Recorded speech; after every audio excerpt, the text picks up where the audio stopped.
everybody. I am Idalia and this is my son, and welcome to the Pear Tree backyard. Today we're going to do a garden tour of the entire backyard garden. So I have Mason with me. Hi.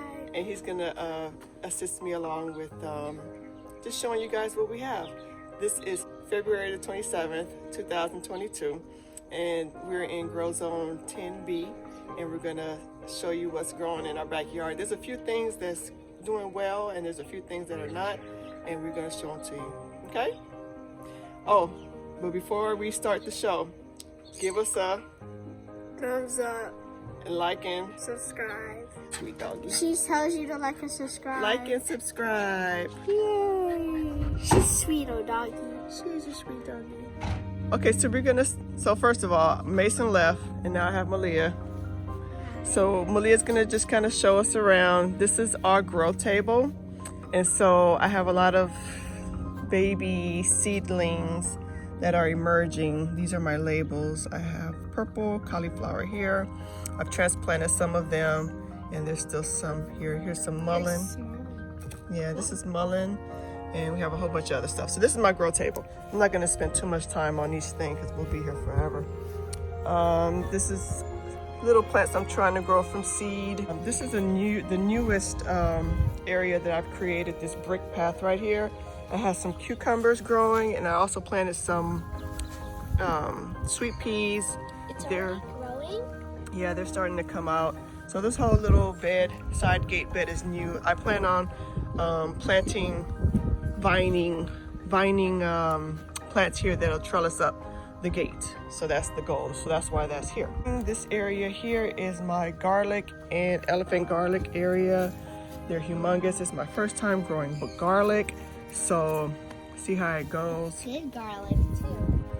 This tree right here, stand next to Malia, is a cherimoya tree. It lost a lot of its leaves due to the winter, but this is my first time with it. It's gotten really big. So I'm excited to see what it plans on doing. If it's yeah, they're brown, but they're supposed to fall off, but I don't think our weather's cold enough for it. I don't know. So moving on, I have this area here. Previously I had grown some loofahs, and I had it in this pot and it trellised up and it just went along the gate and all the way, and I have one loofah right there. As you can see, it's dried up, it's ready to be picked. So right now I've cut the stem because I'm ready to try something else. And now in here I have some cucamelons. So I have some baby cucamelons in here. They're doing their best. We did have a few nights of mid 30-degree weather, so they're still alive. It's like 60 degrees. Yeah. Hey, stop it. Moving on, I have my pomegranate. This is my wonderful pomegranate tree. It grew its When you look, back. yeah, when you look down here, it looks naked, and then as you pan up, it's like, oh. Because at winter time, it was just like stem. Yeah, so it's just started growing back its leaves. It has a few flowers on here. This last year, 2021, it gave a very good harvest. That was the most it's ever produced. So hopefully, I tried to trim out some of the extra, still a lot in there, but I tried to trim, it was more, if you can imagine, way more down here of these sprouts, offshoots, and I took a lot of them out, so it wouldn't be so cluttery. I wanted some airflow. There's still more that I need to take out, like this one that's crossing over and touching and rubbing. That one needs to come out. So anyway, so it's flushing out, and I'm excited to see what it's gonna do this year. Over here I have a bay leaf plant, bay laurel plant. It's just a plant, and it has the leaves are for cooking. You pick the leaves and you can put it in certain dishes. And so back here I have my brand new to the family pear tree. It has about 5 different varieties on here. My combination pear. A lot.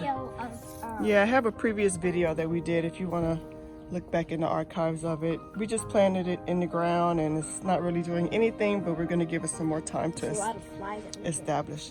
Now this is one of the guys that's doing really good. I had to back up for this. This is doing really good. This is my Swiss chard. I have a rainbow Swiss chard in here with the red and the yellow and the white. Swiss chard, I can grow this any time of the year. Pest resistance, never have any aphids. Aphids don't like it, nothing. I can come out here and harvest some. Use the greens as like a spinach. What do you do with the stem? I chop the stem up and I can use it as like a onion or a bell pepper. I just chop it up and add it in the food for extra flavor. So this is one of my #1 picks to grow, and you'll get an abundant supply in it. Moving along, we have this dragon fruit. My first time growing dragon fruit. I got the cutting from my sister's house.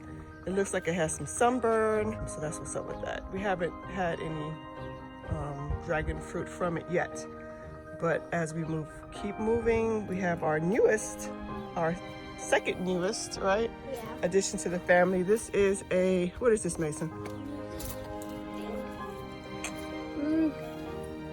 This is a cherry. This is our cherry tree, and if you notice, the leaves are starting to come out, so we are happy. And there's some Ultra Dwarf Compact Stella cherry, so we're ready for that. It says it's fresh eating, and yeah. Mason came back. Okay. Over here we have some purple cauliflower. Over here is my Cara orange tree, C-A-R-A. And from Dollar Tree, she found the bird's nest. Yeah, there's a bird's nest. I don't think the birds care for it, but it don't matter because I like it. It's just a design. I'm trying to do an air layer. First time doing an air layer. I want to get a tree from my friend's dad. Hopefully it'll take, I don't know, first time doing it. But this tree is about maybe 6 years, more or less, old. And it produced a lot. This was last year, 2001 was his first year of mass production. Right, Peony? Yeah. Rosemary. Bees work. Bees is on working this. They love this. It's producing flowers, and there's bees galore. We use rosemary a lot for cooking. Oregano is another one that's doing very well right now. It's pushing out a whole new growth of So this one, along with the Swiss chard, is my #1 pick. Grow some oregano. Charlie's so cute. Yeah, here's some more purple cauliflower, yeah. And this tree right here is my mango tree. I don't know the variety of it, but it's about maybe 5 years old. It's starting to produce some flowers right here, so not many. Hopefully we're I only gonna see get this mango. one, and I think there's a little one over here. So Wait, don't touch, please. have we had mango from this tree? Long time ago, long time. This one has some type of fungus or something on it. I can't see. Let me find a little piece. You mango growers out there, if you know what that is and how to heal it, because last year's flowers, it took over this fungus or mold or whatever, took over and it killed all the blossoms. So if anybody knows what that is, shoot me a comment down below. Let me know what it is and how to correct it so we can eat some mangoes. As we move along, this is my side garden. This is a goji berry. Has not been doing well. Haven't really been taking good care of it. It had some type of like mold on it too. I don't know. And it kind of turned me off, but I do see some new growth happening. So you can give it a chance. Yeah, I do see new growth happening. So that's what's up. This is, what is this? Radishes. My little side radish pot, and it's coming up well. Got the long radishes in there. As I move down here, I have some salad. Everything looks a little wilted because it was a hot day today, but as the temperature's cool, it'll perk back up. Oh, this one is lemongrass. Has not been doing well. I don't think it likes where it's at, but I do see some life in there. I'm going to try to bounce it back. Moving along to this garden bed is I think this is some type of jalapeno or bell pepper. Not doing good. This one right here has been doing good. It looks very dry due to those cold nights we had. But this is the sweet bell pepper, and it's been pumping out a lot. It doesn't have any on here now. I think we took them all. Yeah. But it looks like it's at the end of its life cycle, so I don't know. Green onions off the chain, they flopping over because they're doing well. Back here is cayenne. I just noticed that there's some little baby cayennes up there, and they ain't no joke. They are not no joke. The back row, bulbing onions. Right here is radish. Radish has aphids. I don't like aphids. More baby radishes, onions. This is a king size radish right here. I just left it in here. I'm gonna see what it's gonna do. This is a tomato plant. This is the pear tomato. The pear? Is that what it's called? I believe so. It's looks like something's been eating it, but it does have little flowers on it, so there's hope. Bulbing onion, more tomatoes. This is the Roma tomatoes, and it's doing okay. It's getting tall, as tall as a window. I have them staked up. Here's my little salad patch, lettuce, different types. So I just come out here when I want some salad and pick me some. Back there, bulbing onions all around the back border. Right here is my collard greens.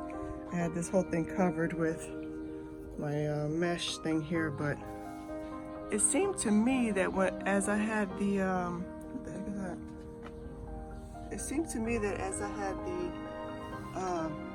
net, the cover on it, that it allowed the aphids to have a good old time and just nest without there being, and you can see the aphids in there now, without any predators coming and eating them. So I took the netting back to see if that helped. More bulbing onions.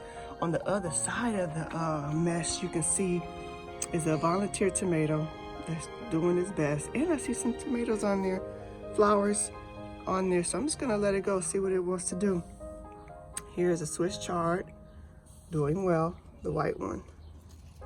Here is a dino kale, struggling because aphids love the dino kale out here in my area. Look at this. They don't want to let it go. I'm gonna come through here and spray it with some water.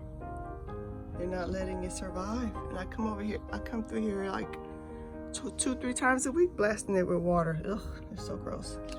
Come on, let's move on. On this side is the shaded area. And you can see how much better this side looks for some reason because it's in the shade. Lettuce, doing well. Bolting though, but it's been producing for a long time, so I'm not even mad that it's bolting. Here's some more beautiful lettuce. And here's some cilantro. And this is bolting also. I'm letting it go to seed. I'm letting it go to seed so it could provide me with some seeds. And over here we have some blueberries. This is the abundant berry, low chill require. And as you can see, it is loaded with flowers. Loaded. And I have a second one over here so they can cross-pollinate. This one's not doing too well. Something happened with it, but it does have flowers, so that's all I care about. That's all I care about. And the flowers is really pretty too. Purple, pinky. But this one right here, this abundant, it's really doing good. We have a banana plant. And my, this one here is, the bees are going bananas over it. My lavender, the bees are in love. Ooh. They're in love. My bananas, let me show you my regular bananas. They've been on here for a while. None of them are ready yet. Okay, moving along, we have flowers, flower pots. This is my pineapple. Doesn't seem to be doing well, but it's in here. This one seems to be doing really good. This one was gifted to me by my sister. And then back here, some flowers. But over here, I have a semi-dwarf independent nectarine. And it's starting to bloom. And if you notice, this side is blooming, but not the other side. Not that much sun. And right here we have my papaya tree. It is not doing well because we had those cold nights and it did not like that. But we're just hanging in there. So I'm waiting for it to warm up so it can start doing this thing again. So thank you guys for joining us on our garden tour 2022. Peanut's here with me. She doesn't look too thrilled. She looks like she wants to fall asleep. And we have Mason and Malia. Hi. Hi, Peanut. Thank you guys for joining. Make sure to like and subscribe. Big thumbs. And let us know what you like. Let us know what you think. If you are growing anything like bananas or how we have cherries, put some cherry emojis down in the comment. If you're growing an orange tree, throw Like some the carrot one. throw some orange emojis in the comments below. If you enjoyed Peanut, show some little. Yeah, she's sleep. Hearts. She's over. And the chihuahua. She's over all this, but throw some little doggy emojis down below in the comment area. Next time. We'll see you next time. Bye.